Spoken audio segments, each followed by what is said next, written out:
ഈ ഇലക്ട്രോണിക്സ് ഗുഡ്സിൽ ഒരു വിസ്മയിപ്പിക്കുന്ന ലോകമാണ്. പേപ്പർ തുറന്ന ഫുൾ പേജ് ആഡാണ്.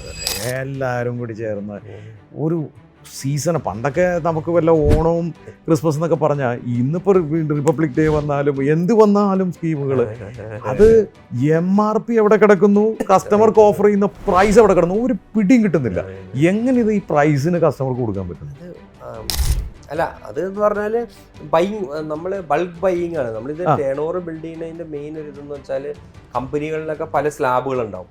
ഹയർ സ്ലാബ് ഉണ്ടാവും. ചിലപ്പോൾ ഒരു എക്സാമ്പിൾ ഒരു LG സാംസങ്ങിനൊക്കെ 100 crores പിന്നെ ഒരു ഫിനാൻഷ്യൽ ഇയറിൽ ചെയ്ത് അതിന് മുകളിൽ ചെയ്യുമ്പോൾ യു ഗെറ്റ് അഡീഷണൽ 1 or 2%, 3% അങ്ങനെയൊക്കെ. അപ്പം അതിലോട്ടൊക്കെ എത്തുമ്പോഴാണല്ലോ നമുക്ക് ആ കോമ്പറ്റീഷൻ ബാക്കിയുള്ളവരുമായിട്ട് നമ്മൾ കോമ്പീറ്റ് ചെയ്യുമ്പോൾ നമുക്കൊരു അപ്പർ ലെവൽ. അപ്പം അതിലോട്ട് എത്താൻ നമ്മൾ എന്ത് ചെയ്യുന്നു, പരമാവധി വിറ്റിറങ്ങണമല്ലോ.